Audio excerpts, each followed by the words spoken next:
बिस्मिल्लाहिर्रहमानिर्रहीम। अस्सलाम वालेकुम जी स्टूडेंट्स, आज मैं आपके साथ शेयर करूंगी 5 का ए पार्ट। ये 10 chapter normal distribution second year का 10.1 एक्सरसाइज का 5 का ए पार्ट है। ठीक है, अब यहाँ से थोड़े से डिफरेंट क्वेश्चंस हैं। पिछले जो 4 के सी पार्ट तक आपने किए थे उसमें आपने टेबल नंबर 9 यूज़ किया था।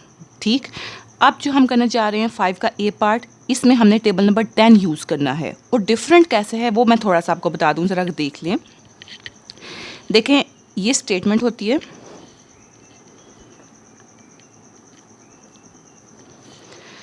ये स्टेटमेंट होती है। इस स्टेटमेंट के यहाँ पे पॉइंट होता है, इसको हम कहेंगे पॉइंट, और यहाँ पर एरिया। जी, अब स्टेटमेंट इस तरह की तो आपने पिछले क्वेश्चंस में देखी है कि प्रोबेबिलिटी ऑफ जेड इधर लेस या ग्रेटर कुछ भी होता है और इधर कोई भी वैल्यू होती है, और इज इक्वल टू ये एरिया पूछा गया था आपसे पहले, यानी कि प्रोबेबिलिटी पूछी गई थी, तो प्रोबेबिलिटी यानी कि एरिया पूछा गया था। प्रोबेबिलिटी और एरिया एक ही चीज़ के दो नाम हैं। अब जो क्वेश्चन नंबर 5 से स्टार्ट होने जा रहे हैं उसमें ये चीज़ दी होगी और ये चीज़ पूछी गई होगी, यानी कि पॉइंट पूछा जाएगा, पॉइंट की जगह पे ए लिखा होगा। ठीक है, पिछले क्वेश्चंस में एरिया पूछा गया था और पॉइंट गिवन था। अभी 5 क्वेश्चन से ऑनवर्ड जितने हैं उनमें पॉइंट पूछा जाएगा, यानी कि इधर क्वेश्चन अननोन वैल्यू नंबर होगा, ए लिखा होगा और ये वैल्यू हमने फाइंड करनी, ये गिवन होगी। ठीक है, अब ज़रा क्वेश्चंस पे आ जाएं। आपके साथ मैं क्वेश्चन पहले शेयर करती हूँ, फिर आप इसके आंसर सोल्यूशन पे देखें। जी, क्वेश्चन है 5 का A part, if Z follows normal distribution with 0 and 1 find A की वैल्यू फाइंड करनी है। इफ़ पहली स्टेटमेंट है कि probability of Z less than A is equal to 0.325। अब ये स्टेटमेंट आपको नज़र आ रही है, पहले क्वेश्चन में यहाँ पे वैल्यू गिवन होती थी और ये अननोन होता था, ये फाइंड करते थे। ठीक है, अब देखें इस जगह पे ए अननोन है और ये चीज़ एरिया दिया हुआ है, पॉइंट, ये पॉइंट पूछा गया है। जी, अब ये क्वेश्चन है 5 का A part, if Z follows normal distribution with 0 1 and A is equals to question mark. A हमसे पूछा गया है। पहला पार्ट देखें, probability of Z less than A is equals to 0.325, ये स्टेटमेंट हो गई, ये क्वेश्चन गिवन था। वी नो दैट, अब हमें पता है probability of Z less than or equals to A किसके बराबर होता है, फाई ऑफ ए के। ठीक हो गया, तो हमने ये क्वेश्चन लिखा, क्वेश्चन में इसकी जगह पे फाई ऑफ ए लिख दिया, इज इक्वल्स टू 0.325। अब फाई इधर है और ये ए है। अब इसको अगर हमने देखना होता ना तो टेबल नंबर 9 में देख लेते, फाई ऑफ समथिंग कोई वैल्यू होती, लेकिन अभी फाई ऑफ ए है तो ए को तो हम टेबल में नहीं देख सकते ना, इसलिए फाई को इधर से उठाकर आप दूसरी तरफ भेज दें, उधर जाके वो क्या हो जाएगा, फाई इनवर्स। जी, अब फाई इनवर्स को टेबल में देखने का क्या तरीका है, टेबल नंबर 10, टेबल नंबर 10। अब ये भी मैं आपके सामने आप चेक करती हूँ कि कैसे इसको चेक करना है। फ़िलहाल इतना सा सुन लेंगे, पिछले जो क्वेश्चन थे उसमें हम फाई फाइंड करते थे, वो टेबल नंबर 9 था। अब जो हम करने जा रहे हैं वो फाई इनवर्स है, ये टेबल नंबर 10 है। और क्या डिफरेंस है, उसमें पॉइंट के बाद सिर्फ हम 2 डिजिट को देख सकते थे। आपको मैंने बताया था जो फाई का टेबल होता है ना, टेबल नंबर 9 जो होता है, उसमें पॉइंट के बाद सिर्फ 2 डिजिट को देख सकते हैं, लेकिन फाई इनवर्स का जो टेबल है, जो टेबल नंबर 10 है, उसमें पॉइंट के बाद हम 3 डिजिट को चेक कर सकते हैं। अभी आपके सामने देखती हूँ, ये लिखा है 0.325, इसको अब हम टेबल नंबर 10 में चेक करते हैं। जी, ये पीछे खोला, इसमें टेबल नंबर, ये 9 के बाद टेबल नंबर 10 पे आ जाए, पेज नंबर 295 है। पेज नंबर 295 पे अब आपने चेक करना है 0.32 को 5 में। अब इस तरफ देखें, यहाँ पे ये सारे नंबर्स लिखे हुए हैं। 9 टेबल में तो यहाँ पे माइनस में थे पहले, फिर पॉजिटिव हुए, यहाँ पे देखें ये सारे पॉजिटिव ही हैं लेकिन इंक्रीजिंग ऑर्डर के साथ। अब ये देखें 0.32 को 5 में चेक करें, 5 ऊपर से देख लें, 5 कहाँ पर है, 5 ये है, तो इसमें नीचे जाके 0.32 के सामने आएंगे तो ये क्या वैल्यू आ जाती है, -0.4538। -0.4538। आई होप आपको समझ आ गई होगी कि ए की वैल्यू आपने कैसे निकाली है। ठीक है, आपने टेबल नंबर 10 को कैसे देखा है। सेकेंड पार्ट पे आ जाएं। क्वेश्चन है probability of z greater than a is equals to 0.2025। We know that greater का क्या फार्मूला होता है, probability of z greater than or equals to a। ये आपको मैंने कल थ्योरम करवाए हैं। इज इक्वल्स टू किसके बराबर होता है, फाई ऑफ माइनस ए। यहाँ पे माइनस का साइन आ जाएगा। अब ये आपने क्वेश्चन लिखा, इसकी जगह पे फाई ऑफ माइनस ए लगाया। फाई इधर हम इसके साथ तो कुछ नहीं कर सकते, फाई को इधर भेज के इन्वर्स करवाएं और इसको टेबल नंबर 10 में देखना है। कैसे चेक करेंगे, 0.02 को 5 में जाकर देखें। अब ये आप खुद चेक करें टेबल नंबर 10 खोलें, उसमें 0.02 को 5 में जाकर देखें तो आंसर -1.96 लिखा होगा। ये माइनस इस माइनस से कैंसिल होकर आंसर आपका पास आ गया 1.96। नेक्स्ट थर्ड पार्ट पे आ जाएं। प्रोबेबिलिटी ऑफ z मॉड है इसमें, बस इसमें चेंज और कोई नहीं है, बस मॉड का चेंज है। z mod less than equals to a is equals to 0.9। We know that formula क्या होता है, 2 फाई ऑफ a -1। जी, z मॉड का फार्मूला ये लगाया। अब इधर से भी फाई को हमने इस तरफ भेजना है, तो एकदम से पहले ही फाई को तो नहीं हम भेज सकते, पहले नंबर पे फाई को छोड़ के बाकी सब कुछ चीज़ों को भेजना है।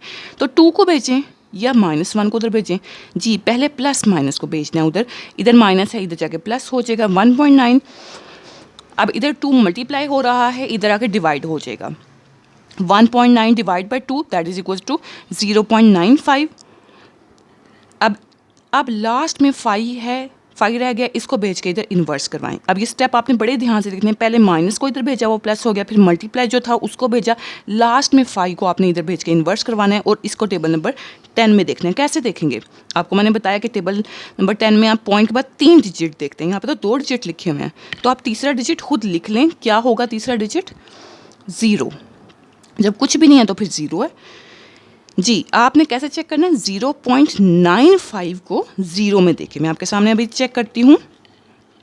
ये टेबल नंबर 10 है, उसमें ये 0.95 है। 0.95 को 0 में देखना है। ये ऊपर देखें, ये 0 का कॉलम है, 0 में देखेंगे 0.95 को, तो वो क्या वैल्यू है, 1.6449।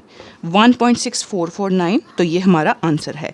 जी, फोर्थ पार्ट है probability of z mod greater than a is equal to 0.097।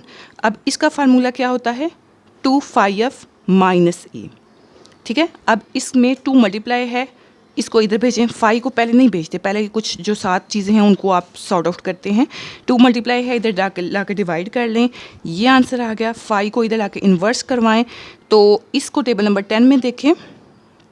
कैसे देखेंगे, 0.04 को 9 में जाकर देखें, ये वैल्यू है, माइनस माइनस से कैंसिल, तो आपके पास ए का आंसर आ जाएगा 1.655। ठीक है, आप ये बुक से देख लें। और एक और बात बता दूं, पॉइंट के बाद अगर यहाँ पे जाके आपका आंसर थोड़ा चेंज आ रहा है, यानी कि 0.65 तक ठीक है, आगे आपका थोड़ा डिफरेंट आ रहा है, तो नो इशू, परेशान होने की ज़रूरत नहीं है कि आपका कोई और आंसर आ रहा है, बुक में कोई और आंसर लिखा हुआ है, इट्स ओके। 5 के बी पार्ट पे आ जाएं। पहला पार्ट है a point that has 97.5% area below it. जिस क्लास ये इंपॉर्टेंट क्वेश्चंस हैं, ये जो अभी मैं करवा रही हूँ 5वां करवाया है, चौथा भी बल्कि जो था वो भी इम्पॉर्टेंट था, ये इंपॉर्टेंट क्वेश्चंस हैं। और एक और मैं आपको बात बता दूँ कि आप स्मार्ट सिलेबस में उलझे मत रहिएगा कि होना है नहीं होना। आपको पता है पिछली बार जो पेपर आए हैं, अभी सेकेंड ईयर के आए हैं, स्मार्ट सिलेबस के अलावा लॉन्ग क्वेश्चन आए थे। शॉर्ट में तो है ही है, यानी कि शॉर्ट में तो लॉन्ग स्मार्ट वगैरह का कोई कॉन्सेप्ट ही नहीं है, यानी कि हर एक चीज़ में से पेपर आता है। तो अगर आप ये सारे क्वेश्चंस नहीं करेंगे जो मैं आपको करवा रही हूँ, तो आप MCQ सॉल्व नहीं कर पाएंगे, आप शॉर्ट क्वेश्चन सॉल्व नहीं कर पाएंगे। और लॉन्ग क्वेश्चन का भी मैं आपको बता दूँ, पेपर में लॉन्ग क्वेश्चन भी स्मार्ट सिलेबस के अलावा आते रहे हैं, यानी कि कोई उन्होंने स्मार्ट सिलेबस को फॉलो नहीं किया पेपर के पॉइंट ऑफ व्यू से।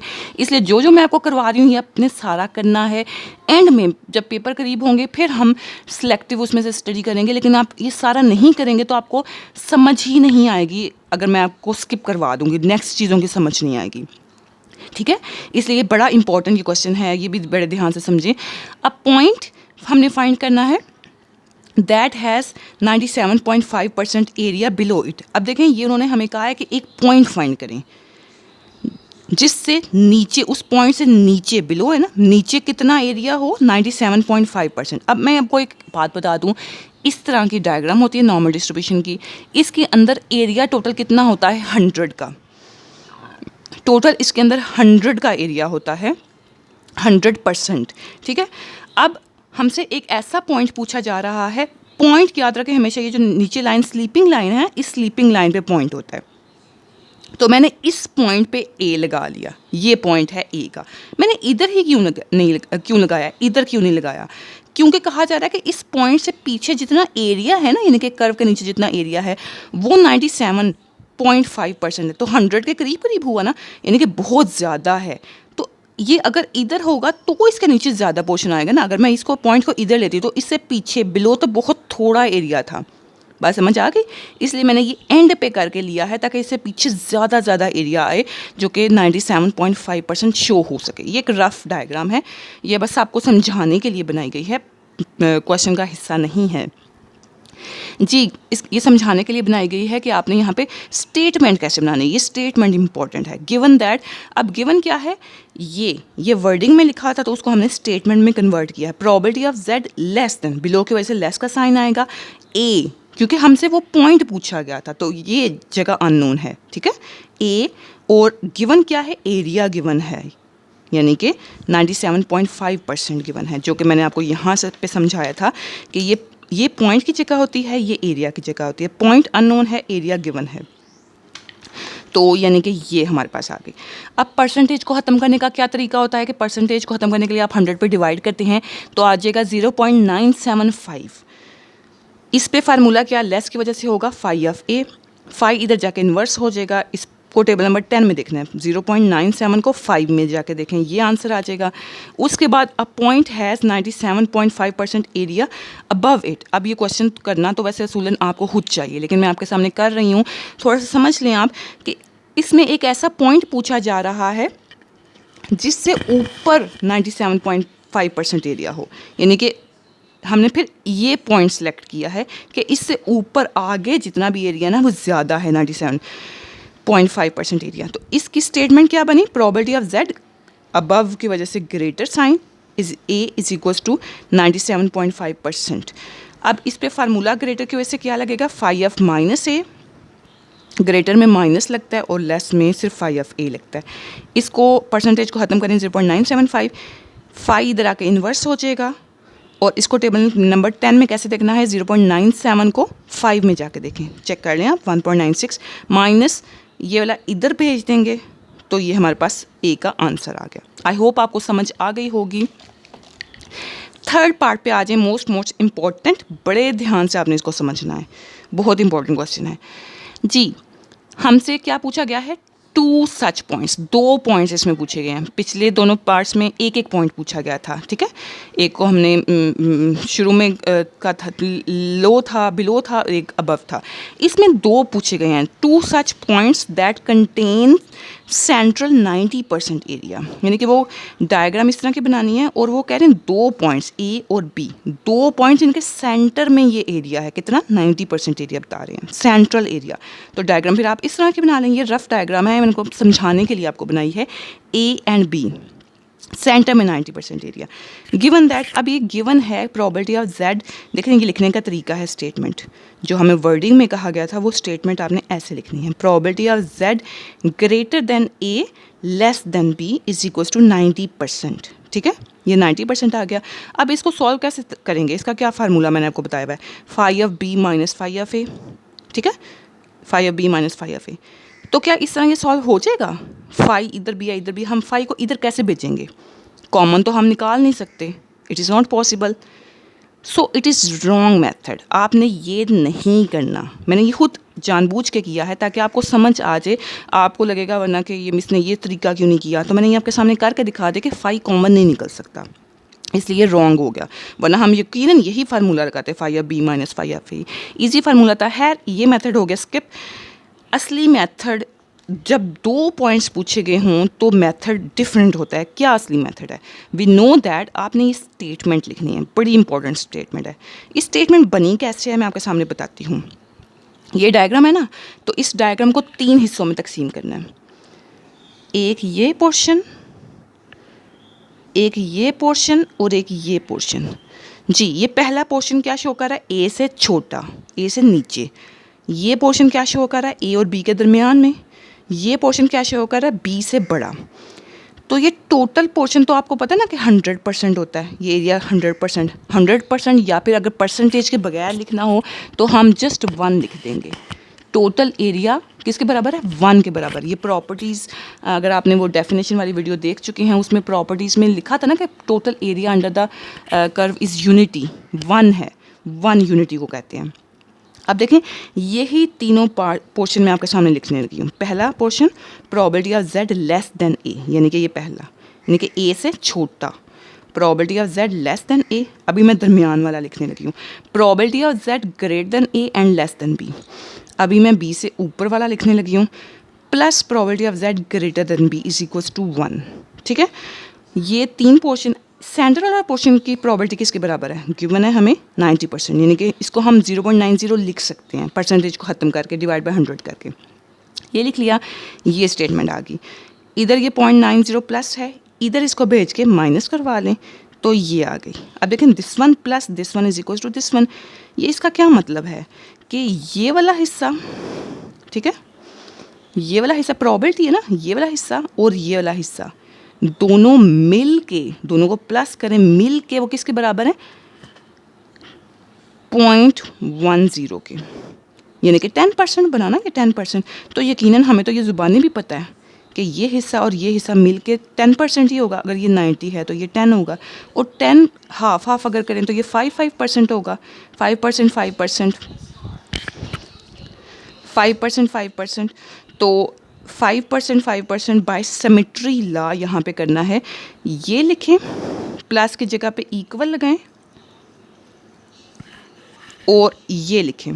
ठीक है, ये प्लस की जगह इक्वल क्यों लगाया, क्योंकि मैं बताना चाह रही थी कि ये दोनों आपस में बराबर हैं। और किसके बराबर हैं, 0.10 डिवाइड बाई 2। इस 10% को 2 पे डिवाइड कर दें तो इस 10% का हाफ हो जाएगा। अब ये देखें, दोनों इक्वल का निशान लगा दिया ना, तो दोनों को दरमियान में लाइन लगा के सेपरेट लिखते हैं। This one is equals to 5%, यानी कि 0.05, and this one is equals to 0.05। अब हो सकता है आपको यहाँ से थोड़ी कन्फ्यूजन हो रही हो, आप लग रहा हो मुश्किल काम है, लेकिन दोबारा से इस वीडियो को देखें, 2-3 बार देखेंगे यहाँ से तो आपको बड़ी अच्छी समझ आ जाएगी। इंपॉर्टेंट क्वेश्चन है, ध्यान से समझ लें आप। ये सेपरेट लिख लें, इसको सेपरेट लिख लें 5% के साथ। आगे से सॉल्व करने का वही तरीका है जो आपने पहले किया। लेस है तो 5 को भेज के इधर इन्वर्स करवाएं, तो 0.05 को 10 में देखना है, 0.05 को 0 में देखना है। 3 डिजिट्स होते हैं ना 10 टेबल में, 0.05 को 0 में जाके देख लें, ये आंसर आ जाएगा। इसको भी इधर भेज के करवाएं, ये आंसर आ जाएगा। और ये माइनस, ग्रेटर की वजह से माइनस आया था, ये माइनस इधर हमारे पास माइनस से कैंसिल हो गया। बी का ये आंसर है, ए का ये आंसर है। आई होप आपको इसकी समझ आ गई होगी। नेक्स्ट आप आ जाएं 6 के ए पार्ट पे। जी, ये गिवन है z follows normal distribution with 0-1, और पहला पार्ट है 80%। ये स्टेटमेंट दी गई है, probability of z mod less than a is equals to 80%। इसका क्या फार्मूला होता है, 2 माइनस 1। 80% को ख़त्म करके 0.80, -1 को इधर प्लस करवाएं और फिर 2 को मल्टीप्लाई है इधर डिवाइड करवाएं, ये आ जाएगा। इसको टेबल नंबर 10 में देखना है। कैसे देखेंगे 0.9 को, पॉइंट के बाद आपको पता है 3 डिजिट होने ज़रूरी हैं, तो 0 लगा लें, यानी कि आप 0.900। कैसे चेक करना है, 0.90 को जाके टेबल नंबर 10 में बड़े ध्यान से 0.90 को 0 में जाकर देखें तो आपका ये आंसर आ जाएगा, ये आंसर।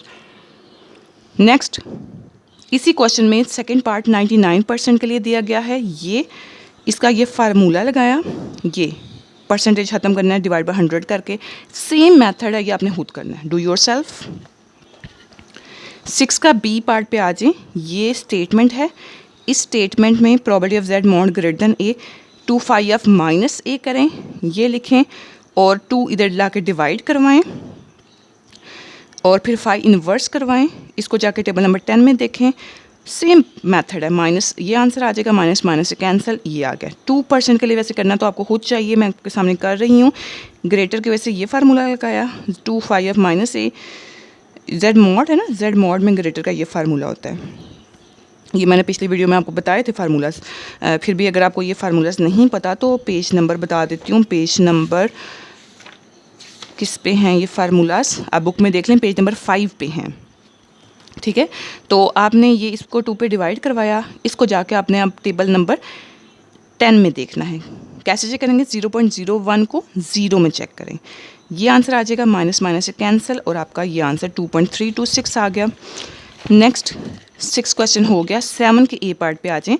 फाइंड करने का कहा गया है मीडियन, Q1, Q3 और inter quartile range for standard normal random variable. आपको पता ही है कि Z फॉलो करता है नॉर्मल विद 0 1। ये 0 क्या है? ये म्यू की वैल्यू, और ये 1 क्या है? ये सिग्मा स्क्वायर की वैल्यू। मीडियन पूछा गया ना, तो हमें ये बात पता है, या हमने प्रॉपर्टीज़ में भी आप बात पढ़ी है, मैं दोबारा बता देती हूँ। As median, mean median mode तीनों बराबर होते हैं। मीन मीडियन मॉड बराबर होते हैं। मीन अगर 0 है, ये म्यू मीन को कहते हैं, मीन अगर 0 तो यकीनन फिर मीडियन भी 0 है। मीडियन का आंसर 0 आ गया। Q1 का ये फार्मूला होता है म्यू माइनस 0.6745 सिग्मा, ये सिग्मा है, ठीक है, नई टर्म है। और Q3 का ये है सेम फार्मूला, लेकिन इधर माइनस इधर प्लस है। ये भी प्रॉपर्टीज़ में फार्मूलाज लिखे हुए थे, अगर आपने प्रॉपर्टीज़ कर ली हैं तो आपको ये फार्मूलाज याद होने चाहिए। म्यू माइनस और इधर प्लस। म्यू की जगह आपको पता है 0 आपने लगाना है, क्योंकि ये 0, और सिग्मा की जगह 1 लगा लें। तो Q1 का ये आंसर आ गया सॉल्व करके, Q3 का ये आंसर आ गया। इंटर क्वार्टाइल रेंज का ये फार्मूला होता है, ये भी प्रॉपर्टीज़ में आपने याद कर लिया होगा। Q3 का आंसर लिखें, Q1 का आंसर लिखें, इंटर क्वार्टाइल रेंज का आंसर आ गया। नेक्स्ट लास्ट क्वेश्चन है, आई थिंक सो 7 का बी पार्ट है। In a standard normal distribution mode पूछा गया है। अब ये तो आपको पता ना, स्टैंडर्ड नॉर्मल में मीन मीडियन मॉड तीनों बराबर होते हैं, अभी बताया आपको। तो मीन 0 के बराबर, तो यकीनन मॉड भी 0 के बराबर है। सेकंड पार्ट पे आ जाएं। पूछा गया है probability of Z less than 1, ये पूछा गया probability of Z less than 1 के 1 से पीछे का एरिया फाइंड करें। और ये 1 से Z से आगे का एरिया हमें गिवन है, या मैं आपके सामने क्वेश्चन पढ़ती हूँ। क्वेश्चन में क्या लिखा है जी? क्वेश्चन में लिखा है the area to the right of Z is equal to 1 is, यानी कि राइट साइड पे 0.1587 एरिया है। इस Z के इधर इतना, तो मैंने इधर ही Z इज इक्वल टू 1 क्यों लिया है? क्योंकि बहुत छोटा एरिया कहा गया ना, तो ये यकीनन थोड़ा एरिया है, इसलिए इधर। अगर इधर ये पॉइंट ले लेते और इसके राइट साइड पे तो बहुत ज़्यादा एरिया हो जाना था ना, तो इसलिए इधर कॉर्नर में करके लिया है ताकि इसके इधर थोड़ा सा एरिया हो, 0.1581। अब हमसे पूछा क्या जा रहा है? The area to the right of is this one, what is the area to the left of? Right का एरिया हमें दिया गया है, लेफ़्ट का पूछा गया है। वैसे तो ये अंडरस्टूड था कि राइट का अगर ये है तो लेफ़्ट का फाइंड करने के लिए 1 टोटल, आपको पता है 1 एरिया होता है, 1 में से इसको माइनस कर लें तो यकीनन आंसर आ जाएगा। है आपके सामने, मैं सॉल्व करती हूँ। We know that probability of Z less than 1 is equal to 5 of, यानी कि ये पूछा गया है इस 1 से नीचे का एरिया। एरिया मतलब प्रोबेबिलिटी पूछी गई है। इस पे फार्मूला 5 ऑफ लेस की वजह से 5 ऑफ A ये लगाया। इसको टेबल नंबर 9 में देखना है, इन्वर्स नहीं है ना, तो टेबल नंबर 9 में देखना है। कैसे चेक करना है 1 को? आपको पता है टेबल नंबर 9 में आप पॉइंट के बाद 2 डिजिट्स देखते हैं। 1.00 खुद से लगा लें, 1 था ना, 1.00 1.0 को 0 में जाकर चेक करें तो ये आंसर आ जाएगा। थर्ड पे आ जाए। थर्ड वाला क्या क्वेश्चन है, मैं आपके सामने पढ़ती हूँ। Find 2 points on Z scale, 2 point, तो वही क्वेश्चन ये वाला बन गया। इसमें भी 2 पॉइंट्स पूछे गए थे ना, सेम क्वेश्चन आपने करना, बेशक आप खुद कर लें। Find 2 points on Z scale such that the area between them, उनके दरमियान 80%। यहाँ पे कितना था एरिया इनके दरमियान? 90% था।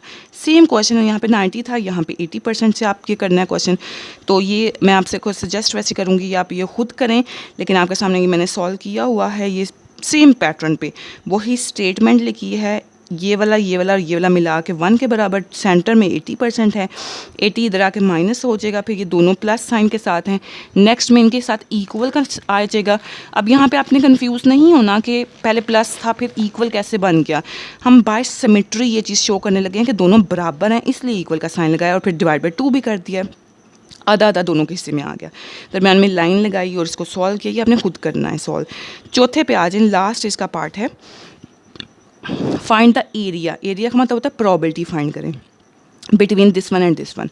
तो इसको लिखने का ये तरीका होता है, probability of Z greater then -1.5 and less than 2.5।